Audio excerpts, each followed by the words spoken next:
حضرت ابن سیرین رحمہ اللہ تعالی فرماتے ہیں کہ اگر کوئی شخص خواب میں دیکھے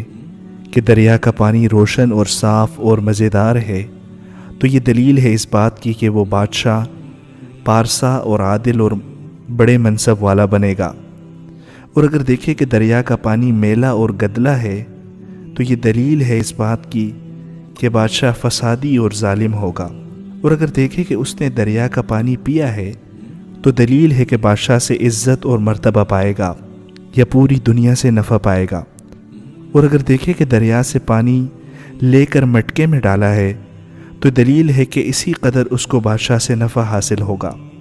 اور اگر دیکھے کہ دریا میں ڈوبا ہے اور اس کا جسم کیچڑ سے بھر گیا ہے تو دلیل ہے کہ اس کو بادشاہ سے غم اور دکھ پہنچے گا، اور اگر دیکھے کہ اپنے جسم کو مٹی سے دھویا ہے تو دلیل ہے کہ اس کا غم بہت زیادہ زائل ہو جائے گا، اور اگر دیکھے کہ دریا کے پانی میں تیر رہا ہے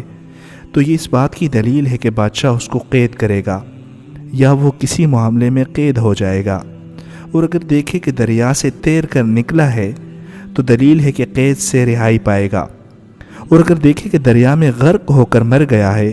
تو اس بات کی دلیل ہے کہ دین کے کام میں مستغرق ہوگا، اور اگر دیکھے کہ دور سے دریا کو دیکھتا ہے اور پاس نہیں جاتا اور ڈر لگ رہا ہے تو یہ دلیل ہے کہ اس کی ساری امیدیں پوری ہوں گی،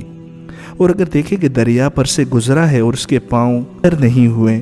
تو اس بات کی دلیل ہے کہ دوزخ کی آگ سے امن میں ہوگا اور دنیا کے کام اس پر آسان ہو جائیں گے۔ حضرت ابراہیم کرمانی رحمہ اللہ تعالی فرماتے ہیں کہ اگر کوئی شخص دیکھے کہ وہ دریا میں ہے تو اس بات کی دلیل ہے کہ بادشاہ کی خدمت میں تابعدار اور فضیلت والا ہوگا، اور اگر دیکھے کہ درمیان میں گر گیا ہے تو اس بات کی دلیل ہے کہ اس کا کام بہت خطرناک ہوگا، اور اگر دیکھے کہ دریا سے باہر نکلا ہے تو اس بات کی دلیل ہے کہ اس کو کوئی غم نہیں پہنچے گا، اور اگر دیکھے کہ دریا سے ٹھنڈا پانی پیا ہے اور خوب پیا ہے تو یہ اس بات کی دلیل ہے کہ اس کے نصیب پورے ہوں گے، اور اگر خواب میں دیکھے کہ پورا عالم اس پانی میں ڈوبا ہوا ہے تو اس بات کی دلیل ہے کہ سب لوگ نیک اور پارسا ہونے والے ہیں۔ حق تعالیٰ کا ارشاد ہے قُل لَوْ كَانَ الْبَحْرُ مِدَادًا لِكَلِمَاتِ رَبِّي لَنَفِدَ الْبَحْرُ قَبْلَ أَن تَنفَدَ كَلِمَاتُ رَبِّي وَلَوْ جِئْنَا بِمِثْلِهِ مَدَدًا۔